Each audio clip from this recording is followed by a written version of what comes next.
అశ్వ సంవత్సరంలో కైలాస యాత్ర Sri Gayatri tours and travels 8977349696. ఆంధ్రప్రదేశ్కి చేరుకున్నారు మైక్రోసాఫ్ట్ కంపెనీ అధినేత బిల్ గేట్స్. గన్నవరం విమానాశ్రయంలో బిల్ గేట్స్కు ఘన స్వాగతం పలికారు రాష్ట్ర విద్యాశాఖ మంత్రి నారా లోకేష్. మంత్రితో పాటుగా అనిత, అదేవిధంగా అచ్చెన్నాయుడు, సత్యకుమార్ యాదవ్లు కూడా ఉన్నారు. ఇక సచివాలయానికి బయలుదేరారు బిల్ గేట్స్ బృందం.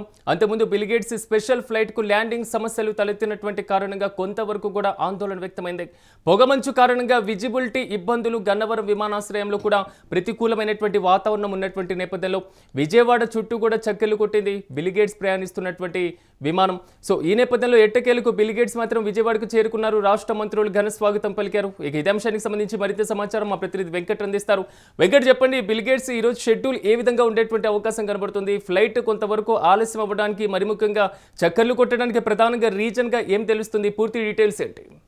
ఎస్ సిరాజ్, అంటే బిల్ గేట్స్ వస్తున్నారనే విషయం గత 2-3 రోజుల నుంచి కూడా కొంత హడావుడి జరుగుతుంది ఆంధ్రప్రదేశ్ లో. అయితే ఇక్కడ పొగమంచు అనేవి గత వారం రోజుల నుంచి కూడా విజయవాడలో పొగమంచు అనేది చాలా తీవ్రంగా ఉంది. ముఖ్యంగా గన్నవరం పరిసర ప్రాంతాలు కానీ, విజయవాడ నగరం రూరల్ ప్రాంతాల్లో కానీ, విజయవాడ నగరంలో కానీ, నగరంలో కొంత తక్కువ ఉన్నప్పటికీ కూడా బయట ఈ గ్రామీణ ప్రాంతాలకు సంబంధించి, అంటే గన్నవరం విమానాశ్రయం గ్రామీణ ప్రాంతాలతోనే లింక్ అయి ఉంటుంది. అదేవిధంగా కొంత ఖాళీగా ఉంటుంది కాబట్టి అక్కడ విమానాలు రాకపోకనేది కొంత ఆలస్యం జరుగుతూ వస్తున్నాయి. దీనికి సంబంధించి అటు అంటే ఇప్పటికే చెప్పినప్పటికి కూడా కొంత ఆలస్యం జరిగింది.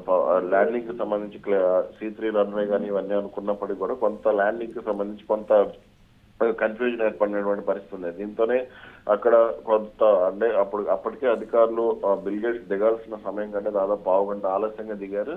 అయినప్పటికీ కూడా సురక్షితంగా ఎటువంటి ఇబ్బందులు లేకుండా మన విజువల్స్ లో కూడా చూడొచ్చు, ఎక్కడా కూడా ఇబ్బంది లేకుండా ల్యాండ్ అయినటువంటి పరిస్థితి ఉంది. ఇక బిల్ గేట్స్ కి సంబంధించి ఈ రోజు మొత్తం కూడా చంద్రబాబు నాయుడు కానీ, మంత్రి నారా లోకేష్ కానీ వీళ్ళిద్దరు కూడా బిజీగా గడుపుతున్నారు. ఎట్లా ఇప్పటికి ఆప్షనల్ హాలిడే ఇవ్వడం జరిగింది రాష్ట్ర ప్రభుత్వం. ఇక తర్వాత నుంచి అంటే దాదాపుగా విజయవాడ నగరం కూడా ఖాళీగానే కనపడుతుంది. కాబట్టి ఏ విధంగా ఉండబోతుంది ఏంటి అనేది అయితే మనం అంటే కొన్ని కీలక అంశాలకు సంబంధించి గతంలో హైటెక్ సిటీ నెలకొల్పినప్పుడు కానీ, ఆ తర్వాత విశాఖలో సదస్సులు కానీ, వీళ్ళందరూ బిల్ గేట్స్ కొన్ని అంశాలకు సంబంధించి రాష్ట్రానికి కానీ, చంద్రబాబు నాయుడుకి కానీ అంటే సహకారం ఇవ్వటం ఇవన్నీ కూడా మనం చూస్తూనే ఉన్నాం. ఇక బిల్ గేట్స్ వచ్చిన సందర్భంగా వీళ్ళందరూ కూడా మంత్రులు, హోంమంత్రి అనిత కానీ, మంత్రి నారా లోకేష్ కానీ, లేదంటే సత్యకుమార్ యాదవ్ కానీ, వీళ్ళందరూ కూడా మంత్రులు, అలాగే ఇతర ఉన్నతాధికారులు వీళ్ళందరూ కూడా విమానాశ్రయానికి వెళ్ళడం, బిల్ గేట్స్ కు స్వాగతం పలకడం ఇవన్నీ కూడా జరిగాయి. ఇక సచివాలయం మొదటి బ్లాక్ వద్ద డైరెక్ట్ గా గన్నవరం నుంచి సచివాలయం మొదటి బ్లాక్ కు ఆయన బయలుదేరితే అక్కడ సీఎం చంద్రబాబు బిల్ గేట్స్ కాసేపట్లో స్వాగతం కూడా పలకనున్నారు. ఇక అన్నట్టు ఈ రోజు మొత్తం కూడా కాసేపట్లో బిల్ గేట్స్ కు మొత్తం అంటే రాష్ట్రంలో చేపట్టబోతున్నటువంటి కార్యక్రమాలు కానీ, లేదంటే ఇటు ఏఐకి సంబంధించి తీసుకున్నటువంటి నిర్ణయాలు కానీ, లేదంటే అమరావతికి సంబంధించినటువంటి విషయాలు కానీ, వీటన్నిటికీ సంబంధించి చంద్రబాబు నాయుడుతో ఒక ప్రజెంటేషన్ ఏమన్నారు అంటే ఈ పెట్టుబడులను ఆహ్వానించేందుకు గతంలో ఏ విధంగా అయితే మైక్రోసాఫ్ట్ లేదా ఇతర ఐటీ కంపెనీలు తీసుకొచ్చేందుకు బిల్ గేట్స్ లేదా బిల్ క్లింటన్ వంటి వాళ్ళకి ఏదైతే ఇచ్చారో ప్రజెంటేషన్స్ ఇచ్చారో, ఇప్పుడు కూడా అదే విధంగా ప్రజెంటేషన్ ఏమన్నారు.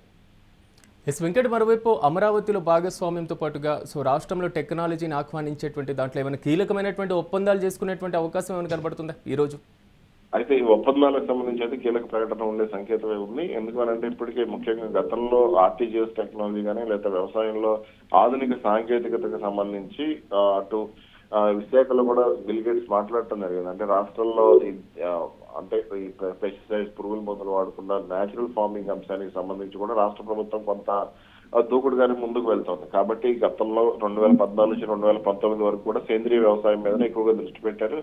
ఇక ఇప్పుడు కూడా ఈ అంశానికి సంబంధించి వ్యవసాయంలో ఆధునిక సాంకేతికతను వినియోగించుకోవడంతో పాటుగా ఈ సేంద్రియ పట్టాల మీద ఎక్కువగా ఫోకస్ పెట్టే అవకాశం ఏర్పడుతుంది. దీనికి సంబంధించి మంత్రులు, అధికారులతో, అదేవిధంగా సీఎం చంద్రబాబుతో కూడా ఆయన చర్చించే అవకాశం అయితే ఉంది. Right Venkat, thank you. మొత్తం మీద ఈ రోజు రాష్ట్రానికి బిల్ గేట్స్ చేరుకున్నారు. సో రాష్ట్ర మంత్రులు కూడా ఘన స్వాగతం పలకడం జరిగింది. మరి కాసేపట్లో రాష్ట్ర ముఖ్యమంత్రి కూడా భేటీ కాబోతున్నారు బిల్ గేట్స్తో. ఈ నేపథ్యంలో అమరావతితో పాటుగా రాష్ట్రంలో టెక్నాలజీకి సంబంధించినటువంటి పలు కీలకమైనటువంటి ఒప్పందాలు, అంశాలపైన కూడా డిస్కషన్ చేసేటువంటి అవకాశాలు కనబడుతున్నాయి.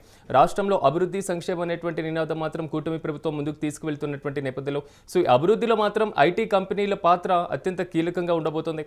మరి ఇలాంటి సందర్భంలో సో మైక్రోసాఫ్ట్ కంపెనీ అధినేత బిల్ గేట్స్ భాగస్వామ్యం కూడా మరింత రాష్ట్ర అభివృద్ధికి ఊతమిచ్చేటువంటి అవకాశాలు చాలా స్పష్టంగా కనబడుతున్నాయి.